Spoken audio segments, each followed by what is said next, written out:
All right, guys, welcome back to the Photos by Mikey podcast. My name is Mikey, your host for today's episode, and I'm super excited because we have Joann Salgado back. I think this is your third time now. Yep, third time. So she's a popular guest. A lot of people want to listen to her because she's a professional hair and makeup artist. So how you been, Joann? I've been doing good. Good. Awesome. Any recent weddings you've done? I have. Comes to mind? I have. Actually, just recently, my bride that we had about 2 weeks ago, and that went amazing. I'm so happy for her. She, shared with me her personal story and things like that. And so I always give a little bit extra once we kind of make that connection, because we did make a connection. And I was really happy to know that she did book you for the videographer, because I think that's one of the most important things. That and your portraits are the most important things to have from your wedding. Not the cake, not the drinks. Most definitely the videos and the pictures. And with that being said, more than ever, I feel that taking those pictures, taking those videos, whether it's just with your phone or professional, you must do it now, because there is just no promise for tomorrow. And, without getting into it or whatever, I've had two very, very close losses. And so that just made me realize, yesterday I was going back and looking at some old videos on Google, and it's of my kids, and they're 15 and 17 years old. And even though that was only maybe 10, 12 years ago, it seemed like so long ago. And to be able to see those, it's oh my God, and just them talking and their voices and their young voices now to their men voices. So video and photography is just so important. You do not want to skimp on that, or you want to splurge on that actually, because it's forever. Those memories are forever. And once those, if you lose somebody close to you and it's gone, those memories are all you have left. Yeah, 100% agree. There's a wedding that I did, I think 3-4 years ago, and the bride had reached out to me maybe 6 months later, because she was asking, do you have any photos of my uncle who had passed away, and he was at the wedding. Yeah. And luckily I had extra photos of him at in the gallery. So I gave that to her because she wanted to use that for some of the photos that's gonna be used for the funeral. Yeah. So you just never know, these photos can be used for anything, but it's good that you can have it forever, right? And with today's technology, you can have it on your phone, you can have it on your laptop, you can share it with anyone instantly. Right. Back in the day, even with VHS, it would, it's not as easy like sharing videos. Right. You can share videos with your iPhone, your Android now. Yes. So having something to share is so amazing. Instant technology. Right. So, but you did a great job. Because I was there at the venue a little bit earlier than everybody else. And then when she arrived, I think she arrived first before the groom, and she looked amazing because she was already done up, right? When she came to the venue. Yeah, she was here, and we were together, and I spent some good quality time with her, and not just because she booked a videographer, but she booked you, because that's one thing about finding your vendors.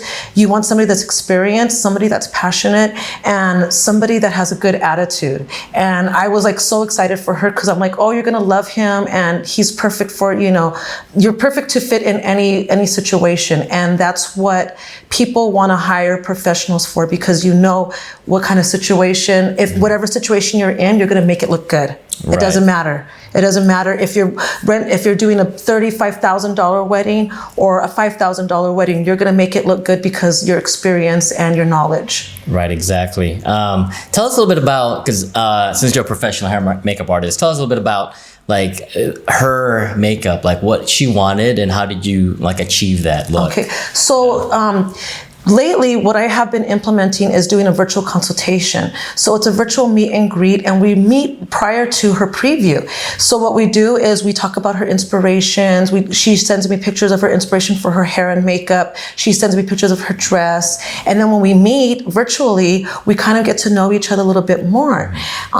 Then the day of, when she comes and meets me in the studio, I already have a game plan of knowing what I'm going to do with her. And so for her, she wanted something that was natural, but just the best version of herself. She doesn't wear a whole lot of makeup, but her husband likes that. And so we were able to play a little bit with that.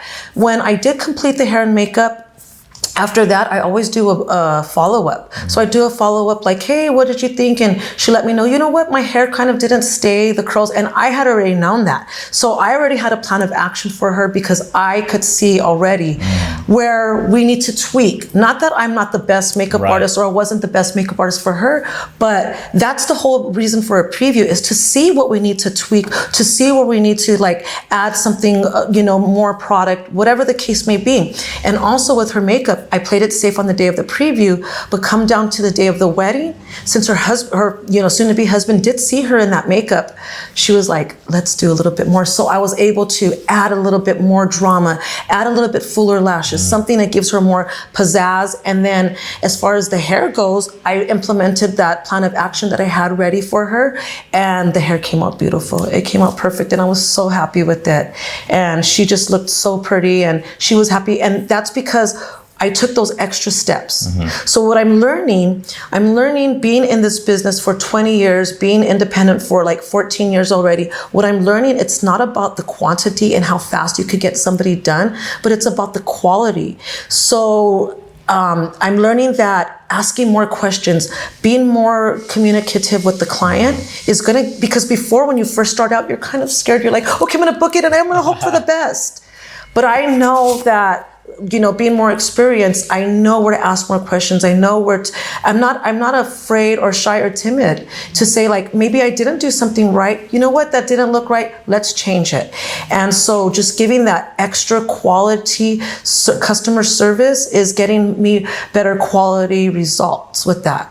I don't know if that makes sense or not, but I just think like it's so nice to do a bride, take our time, give us a little extra time. That way I'm not like, trying to rush or cut corners, because that's her special day. And just as it's special to her, it's as special to me as well. So I want to make sure that I deliver the best possible results, because I already did the preview. We already tested it out. We're basically testing. People don't understand. They think that a preview is just getting your makeup done. No, we're testing. We're testing to see if this is going to work and what we can maybe implement more, because I don't know you personally every day. Now, if it's somebody that maybe you're my niece and I've done your makeup 10, 15 times, okay, I know where I can play a little bit. But if it's a client that she's never really worn makeup and she's hiring me for her special day, then I got to figure out what's going to be the best medium for her. Right. Let me ask you more questions about your virtual calls, right? So how do you set that up? Do you use Zoom? Like, what platform do you use? I actually do Google Meet. I tried Zoom. I was doing Zoom when the pandemic, and then for some reason it kicked me out, and then I wasn't able to get back in. So I tried it at different times. I don't know if it wants me to buy the membership, but I don't want to buy the membership. So I just use Google. It's really quick and easy. So once we set up the client, knowing that I am going to be her makeup artist and she's already secured her date and time, then I'm going to send her details about the preview, because we're going to set up the preview date, and then also a link for the virtual meeting. And then we set that up, and I just, put it in my calendar the day before. Of course, obviously you follow up and say, hey, I'll see you tomorrow, because sometimes they forget. And I have like all these series of questions. Like, they're very simple questions. They're just conversational questions, but to me, they're very important, because I got to know what kind of person are you? Or maybe she's a nurse, maybe she's a teacher. So all those things kind of, really matter. Nurses they're not able to really wear a lot of makeup because they're always so busy. They work long hours, but when it's time to get dolled up, they want to do that. Teachers, they have to play it minimal. At school, they don't really put a lot of attention because they're working with small kids or whatever the case is. But again, on the special events, they want to spice it up. Or she's like, I work in aesthetics, I work in Botox and fillers. And so I already know she's like real glam and wants a lot of, for the most part, not everybody, but those meetings really give me that opportunity to kind of get to see what they look like beforehand. Just because not everybody is very comfortable with coming in the studio, sitting down in front of this mirror with these big lights and no makeup, right? No makeup, and then have somebody just go to town on them. So when they meet me first, they get more comfortable virtually, and then when we see each other downstairs, it's like we already know each other. That's great. So after the virtual meeting, what's the next step? Do they come into your studio? Yep, and then we come into the studio. At the virtual meeting, we discuss what's the venue like? What are the colors of the flowers? All the details. What are the bridesmaids wearing? What time of day is it? And so we get all of that squared away. And then when they come in, they've already showed me pictures of inspiration. And then that's when I'm going to go ahead and perform the hair and the makeup. That's great, because I think a lot of, maybe not everybody, but I know like a lot of established wedding vendors, they ask a lot of questions, right? I think if you're starting out as a new makeup artist, sometimes you may be hesitant to ask all those like really pertinent information. But I think, as like you said, you've been in this business for so long, like it makes sense to ask all those specific questions. Even the small wedding for the client we worked together with, I actually sent them a questionnaire as well. And I even asked for the wedding ceremony, plan, like, how are you guys gonna walk into the ceremony? Are you guys gonna say personal vows? Like all those details I needed to know. Even though it was a small wedding, it really helps me gather a lot of information, so me and my team can really capture a wedding to the fullest. Because if I come in blind, then it's gonna be very difficult if something happens unexpectedly. Like, if I didn't ask those questions, I didn't know that we're going to do the sand ceremony with their kids. And so we had to position ourselves to get that footage. Right. But yeah, like you're absolutely right. Like asking those important information is critical to your job. You're doing a disservice to your business if you do not get those logistics down. Mm-hmm. If you don't get the logistics down about everything, then you might run into some challenges that you're not sure how to get through. I don't want my brides to have to try to guess or be rushed or any of that stuff. I want them to be calm, cool, collective, me be able to do my job, do all the steps that I need to do without running into any, challenges. And if, like you said, if there's something that we need to, at a certain time I have to do this, then I know that already. I know that ahead of time. But, what would you rather? Would you rather be a makeup artist and just get a small deposit on the day of the wedding, and then walk in and you have 10 people and you only have 3 hours and the bride is a bridezilla? Or would you rather set some time away, get to know the logistics, get a team, get everybody done in 3 hours if you need to without stressing and you not getting a bad review because you look like an amateur? Nope. The brides have to understand that we are just as important as the DJ, the florist, the venue, because we have you prior to the wedding. So it's up to us to be able to, deliver you all perfect, ready to go, without any snags. Right. It's kind of interesting. You guys kind of like the first vendors, one of the first vendors meeting the bridal party. So you're setting the tone, of her day in the beginning of the day. And hopefully, she looks amazing. And now she's, when she sees the makeup in the mirror, she's like, oh my God, I look amazing. Right. Now she's like, because I know how it is, right? Like a lot of the brides, sometimes they get too stressed out thinking about other stuff. But I think that's one way you can calm her down. Yeah. I mean, I honestly think that if you want to have a bridezilla, do not communicate with her. Don't send her emails. Don't tell her how to prep her skin. Don't do that if you want to have a bridezilla. Mm-hmm. But if you have a bridezilla and you want to be the authority in your position, then you need to communicate those things. You need to let her know. If she has, sometimes they have expectations that are unrealistic, right? But if you have them in your chair and you know that you're going to see them in 6 weeks for the big day and their skin is not properly in order, that's our job to relay that to her. Like, you got to do this, and give them the information, because guess what? Then everything just moves better together. So if your skin is looking like, real dry or, whatever the case may be, then don't expect the makeup to be perfect on it. It's going to have to be whatever it is on top of what it's sitting on. Right, exactly. So let's really dive deep into makeup and hair, because I pulled a recent article from TheKnot.com, and some of the trends is happening in 2024. And I wanted to ask you, since this is your industry, but a lot of people that watch, my YouTube channel, they're kind of interested, even though it's not photography, but it's all related to that, right? So one of the trends was glowy but natural face makeup. Can you kind of touch base on that? I love that. A lot of people think that, well, a lot of people that are not into makeup think like they want that for one, or the way to achieve it is with a lot of like bright highlighters or shimmery highlighters. And it's not. It's a technique though. It's a special technique because let me tell you this. If you have somebody that wants a really glowy skin, I don't know if you can kind of see the highlight on mine. I did it for you so you can kind of see that, right? If you have somebody that has a lot of texture in their skin and they're oily and, you know, so their skin is not in the best order, something like this is not going to always look the best. But that's where we're going to find out in the preview. So that's why we're not going to have a bridezilla on the day of the wedding, because we tested it and she did not look like what it looked like. It looked like she was oily, right? But there's also a way, and you have to be experienced in makeup and not just the trends in order to achieve it in a natural way. Also, you need it to hold up all day long for a big production like a wedding. You need it to look good in cameras, and you need it to look good in pictures. And that's where I'm a specialist at. I really do feel like that.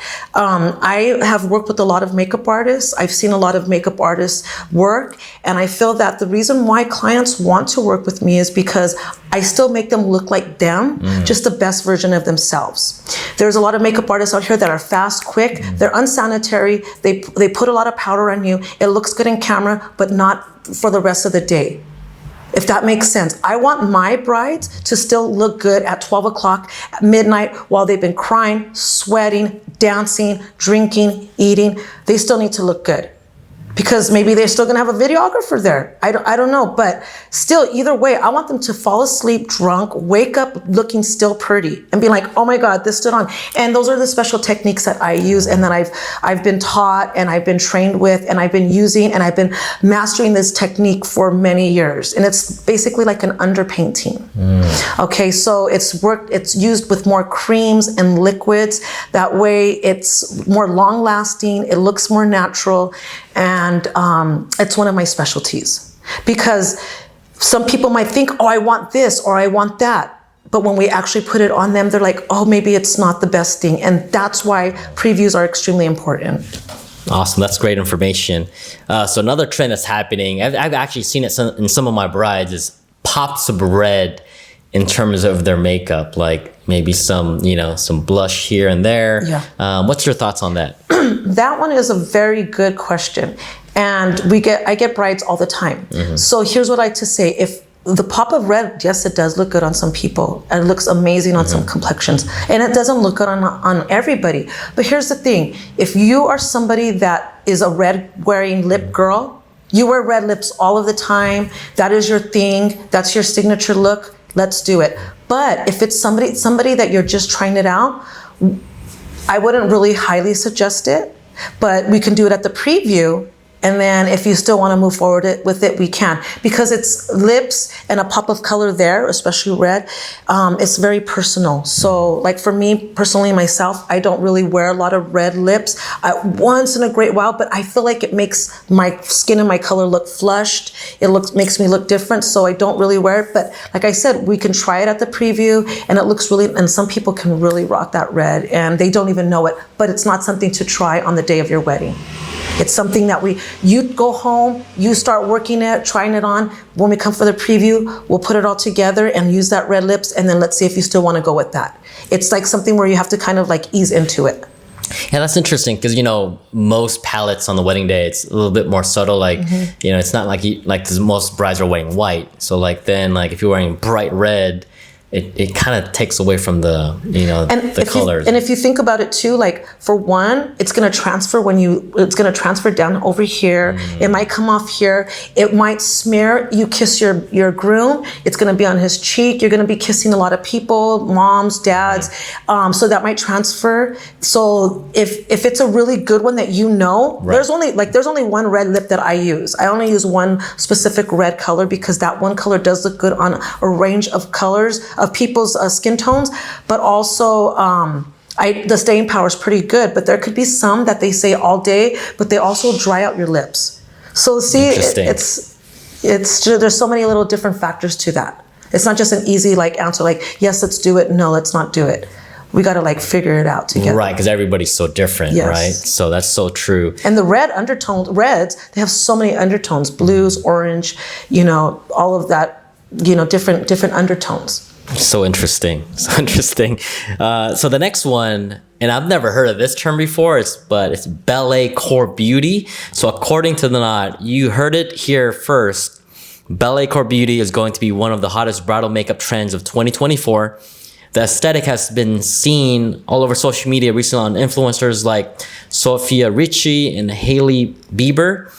And it's the perfect soft girl look for weddings. Here's the thing with that. Realistic expectations, realistic features. You got Hailey Bieber on there. You got Sofia Richie. Absolutely, that's going to be able to happen. But it can't work for everybody. It's just the facts of life. It's not going to work for everybody. You have to have immaculate skin, bone structure, the features. You do the skincare regimen, and you're getting these high-end, like microdermabrasion stuff to make your skin more supple and all that. Because of fillers, Botox. That's the thing. Women don't understand that. If we have fine lines, if we have those fine lines actually in texture, there's nothing that we can do with makeup. Makeup is not going to cover up the fine lines. The makeup is going to seep into the fine lines, but it is my job to understand how we can minimize that. And I'm at that age where I'm doing a lot of research. Absolutely. Now, this is another term I've never heard of myself. Ombre lips. Yes. Oh, that. Can you elaborate on that, We've Joann? been doing that since the 90s. Okay. We've been doing that since the 90s. So let me read this blurb from the knot. In 2024, we can expect to see plenty of ombre pouts, lustrous two-tone lip colors come to the forefront. Think a modernized version of the 90s look with a more gradient finish. Iconic celebrities like Rihanna, Megan, Three Stallion, Beyonce, to name a few. Combining a soft neutral lipstick shade at the center of the lips and gradually fading it into a vibrant pop of color at the edges. I did not know that they would make it a trend. I mean, that's just what we did. That's what we do. That's what we've been doing all these years. That's what I've been doing. That's what the women in my culture do. So anyways, regarding that as well, your lips and things, they tend to move in like this. So yes, it's gonna look good if you can get that shot, if we're gonna do a shoot and you're gonna get the lips all perfect and boom, and you have a makeup artist on set and retouching and all that. But for really realistic weddings and things like that, it's probably gonna all mesh together and it's probably gonna become one. But one of my favorite things to do with the lips is just, that was our thing. We used to do with an eyebrow pencil, an eyeliner, and then line the lips, and then put like a nude lipstick in the middle, and that's just what we did. That's so interesting. I guess a lot of the trends in the 90s are coming back, right? They sure are. Like the high water pants, that's coming back. Even with makeup, right? Makeup and hair is definitely coming back. Right. Any new trends with hair that you've seen? The one I'm wearing today. Okay, there you go. Messy but kind of cute, like a what do you call it? Blown out? No, it's just like a kind of like a Pamela Anderson type. Early 2000s. Yeah. Okay. Anna Nicole Smith, type bombshell hair. Okay. That's like coming in, and then for weddings, it's like everybody wants the Hollywood waves. When it comes to the Hollywood waves, people really need to understand that it's not a very easy. Nothing we do in hairstyling is going to be easy. So if anybody ever refers to, I just want a quick hairstyle, then that's not for us, because we don't just do quick hairstyles. We go through every single thing, and it's layers, and it's added extensions, and it's time. You got to let the hair cool down, and you got to brush each one out. It's very, very complicated, but a lot of people want that. How long does it would take if someone wanted Hollywood waves? Like, what's the prep like? How long does it take to really set in? I would say 2.5 hours for that hairstyle, just the hairstyle. Wow. Is there any prep that the bride has to do before? Yes, there is a lot of prep. I would say the best way to get the best results is if you give yourself, or you get a blowout and you use a round brush and you blow your hair out the night before, maybe sleep with like a cap, like a silk cap. The more volume you get, the better for us. But this has never happened to me before, but we've had women, some people have had women walk in, like, I mean, just rolled out of bed, not even barely brushed their teeth, and they expect us to work miracles on that. We got to work together as a team. It's your body, it's your hair, it's your face. So I'm here to do the job, but I am not a magician. I'm going to work with what I have. So sometimes it requires us to keep blowing it out and kind of smoothing the hair out. But most definitely what we do is I like to give a detailed details regarding how to prepare for your hair, you know? So that's really important. And again, if you want to get a bridezilla, don't give them details on how to prepare, on how to prep, because it isn't extremely important how to prep. Us women, we're going to a special event, especially for your wedding, you're prepping like 2 weeks to 3 weeks before. And I know it sounds like fun, crazy, or ludicrous, but it really is. Like, you know, nails, toes, lashes, hair, skin, all of that is going to make our job look better. It just can't be the makeup, and it just can't be the hairstyle. It has to all come together, and that's where we become, you know, a unit. That's great. Let's talk about when you actually go on site. I know you have a studio here, and I do, you know, notice you have lighting. How important is lighting, especially when you go to like a venue and you have to do the bridal prep there? It's 1,000,000% important. And if you want to like fumble the ball, go without lighting. I carry my light, my table, my chair, everywhere I go. That is the key, most important thing to have is your lighting. Okay, without that, you're gonna be screwed, and you never know. In these hotels, they're dark, they have ugly yellow lighting. That's not gonna look good. Maybe you put them in front of a window, but what if it's hot that day? And then the sun's beating down on you. So you wanna be prepared. New makeup artist, invest. Amazon, very easy to get this. It comes in a bag. But the most important thing is the lighting. The second most important is having a mirror in front of us. And that's a challenge. We don't always have mirrors in front of us. So, you know, I like to tell my clients that if all possible, I do my best work here because I'm set up the way I need it to check my work. But if I need to go to the hotel or a wedding venue, it's not a problem. It's just that it's going to be a little bit more challenging for me. Where do you typically set up, for example, if you were going to prep the bride in a hotel room, like what would you technically set up your station? Would it be by the window or be by the bathroom? Like what's your typical setup? So not inside of the bathroom, not inside of the restroom for a couple of reasons. For one, like the microbes or whatever is like kind of floating around, and that contaminate your stuff. For number two, if somebody needs to use the restroom, you got to stop what you're doing. You got to go move out of the way. And number three, they're usually pretty small spaces. So that's not an ideal spot. Ideal spot is usually where they have like the writing desk or in front of the mirror, or sometimes they have a big mirror that's like outside of the restroom. That would be perfect for us, you know, to set up in front of that. But like, again, you always want to keep that in mind too. The hotel rooms are not very spacious. So along with the bed and all of that stuff and all of your things, here we come with a whole hair and makeup station. We need room.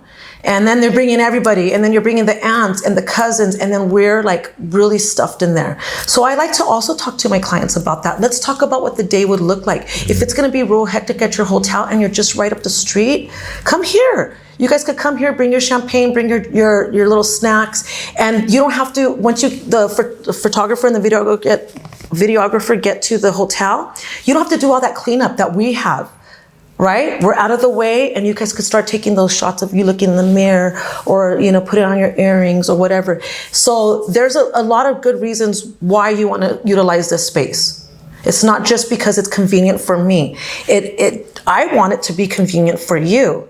But those are the things that are going to be convenient, is not having for us to clean up everything, have all this mess in there. And then when girls get ready, they're putting the new underwears on and the new bras and the new this and new that. So they're everything. And the photographer and the videographer are like, I need it cleared up, you know? So that's really something to think about that people don't think about. They don't realize that. But I, like even here, if they get ready here at Loft 84, rent the space upstairs, rent the bridal room, because guess what? All the mess will be down here. And when you're ready to go shoot, you guys could all still meet up. Whoever's getting their hair and makeup done could be doing it down here. All the girls up there doing their thing. Then you guys switch. And then by the end of, the session, we don't have no cleanup to do. No waiting around. You're absolutely right, because I've been to some hotel rooms. They're like so small, so tiny, and it's just not the bride in there. You got the bridesmaids, you have the moms, right? So then now I come in and it's like there's no space to do anything because there's like 10 people in the room. And so one of the things I've suggested recently is if you have another room, keep all the other people in one room. Just have the makeup artist and myself in one other room, so we could kind of have more space, because you're absolutely right, it gets really tight in there, and there's no space for us to do our job and your job too, because it's like it's hard for you to communicate because there's a lot of noise with other people. And at the same time too, I'm sorry to interrupt, if you're like at like a Hilton Garden or one of those places, they want you to make it look like the Biltmore or something. And so that's a challenge for you as well. Mm-hmm. It's a challenge for you to try to make it look fantastic, and the aesthetics in the background. And sometimes those hotels, their aesthetics are just not bridal or wedding. Mm-hmm. When you come here, it feels bridal. Even if you just wanted to take a couple of shots by the staircase or the entryway, those are good spots, even out front. You know what I mean? So I like to discuss all of those, and I do want it to be convenient for you, but I also want to give you those options and make you see ahead of time, because it's not about what's going to happen right now. It's going to be then. Well, if everybody's there, like for instance, I had somebody ask me if we can come to the Airbnb, but her fiance was going to be there, but they wanted to do the thing about where they didn't want to see each other. That's going to be a challenge for us. We're going to be set up in the middle of the house, and how are we going to do that? What if he has, and we can't really be interrupted while we're working. We're also in our zones, we're artists, we're doing our thing, and we're trying to work efficiently and effectively. But if you have to move and hide, and I've seen women being in the same spot, and then the groom accidentally sees her and she starts crying, so you have to think ahead of those things, like, well, where is he gonna be? Is he going to be there, or is he going to be taking off with the guys? Oh no, I don't think that's a good idea. Check out, when you come for the preview, you'll check it out. And then we made the adjustments to be like, they got ready here, and they were so super happy with that. So that's great tips to give anyone.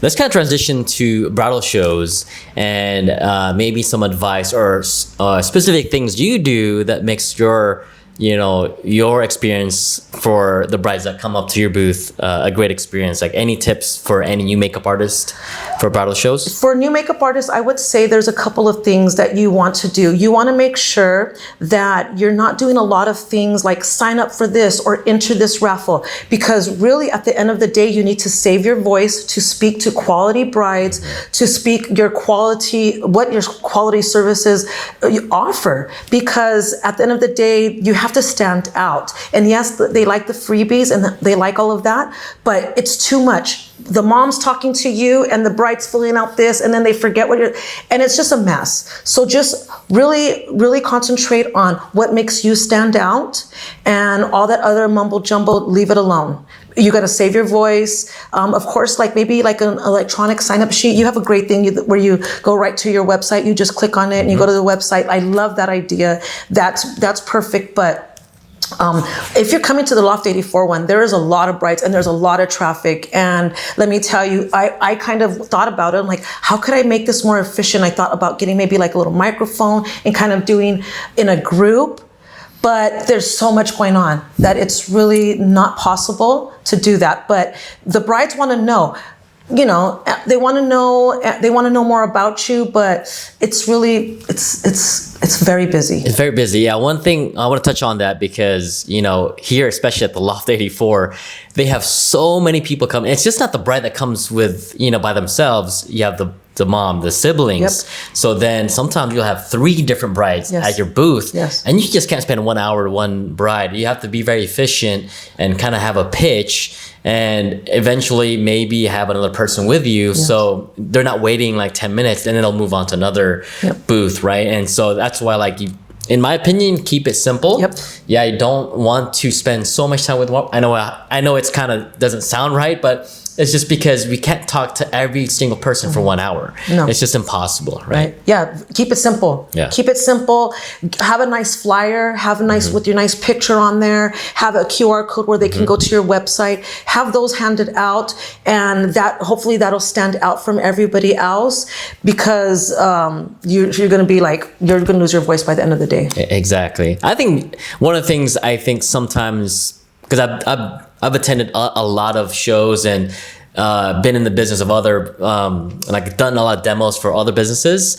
And it's just one of the things I've learned over the years is keeping it simple, right? Keeping your boot, because when they come up to you, sometimes it's overwhelming. If you have so many things on the table, they don't even know where to look. And so if you only have a few items on there, the main thing is to have that conversation, because they're booking you, not the stuff on your table, right? Even for me, like I bring maybe 2 canvases and that's it. I just want them to see that. But other than that, I just want them to talk to me, because I want them to, you know, get a feel for my personality. And if we're the right fit, then you can fill out this contact information. We can schedule a call later on. I've seen other, again, I'm not going to knock on other makeup artists, but I've seen them bring the whole setup. And they're trying to do like a test on the, you know, makeup test, but then you have like a bunch of other brides waiting on them, and it's like, okay, you're losing out on being able to talk to those potential brides. You could show your work showcase your work in a different way. I did that once. I did a live model, but I didn't do it in front of everybody. I did it here, and then my model was there, and that was really nice and everything. But at the same time, like doing a live demonstration, it's really hard, because you're missing a bunch of people. And some of my favorite clients came from the Loft 84 show, and they remembered me, and like you said, they get to know my personality, like, oh, I like her, I'm going to give her a call. And we were able to touch base later on, and one of my favorite clients, her and her mom. That's awesome. And once you get that information, right, once you get the information from like the show or the contact information that they fill out, what's your next step in terms of contacting that potential bride? I think I'll send them like a questionnaire, and then get to know, like, you know, really, because sometimes they're looking for years in advance. So send them the questionnaire. If they send it back to me, then I'm going to go ahead and send a proposal to them. And then if they accept the proposal, then we just start making all our dates, and their dates go into the calendar, and we meet up and we do the thing. That's awesome. A last question for you, because I think a lot of people want to know, is like, because I hear this all the time, is like a lot of brides, they want that like natural look, right? How do you sell them on that? Like, okay, I want a natural look. And how do you talk to the client in terms of, okay, I can give you the natural look, but you know, it depends on their skin, right? Everybody's skin's different, right? Right. Well, and most of my clients choose me because they're more on the natural side. And I've tried to do this dramatic and really intricate makeup, but that's not my style. So when I like to tell them that there's just little tiny implementations that I can do in order to enhance what they already have. That's as easy as some eyelashes. Oh, I've never worn eyelashes before. Don't worry, honey. I use all kinds of different sizes, because once you tell somebody that's never worn eyelashes before, they're like, oh my God, no, I don't want them. They're going to be too big. No. We have different styles that is going to suit just you. We don't just put one on and that's it. No, I got to look. Does these look right? No. Okay, let me put this up. No, those don't. Let me see which ones look. Oh, those look awesome. And they're supposed to just open up the eyes, and they're really little things like that. Or, covering their dark circles under their eyes. But when they say natural, that's what I do. On the day of the preview, I don't ever go above the natural. Because if you do that, and this is a good tip for makeup artists that are starting out, if you try to do a dramatic look or a glam look on somebody that is not used to that on the day of their preview, 9 times out of 10, they're probably not going to book you, because now you've went way too much and they don't look like themselves and they're not comfortable with that. But if you give them that natural look and tell them, if there's something you don't like or something you want more, I have left room for that, they're going to feel more confident in that. And that's where the preview comes in. Oh my God, Joann, I wore it all day long. It looks so good. And you know what? You're right. 9 times out of 10, they always want to bump it up. I already know what they're going to say before they're going to say it.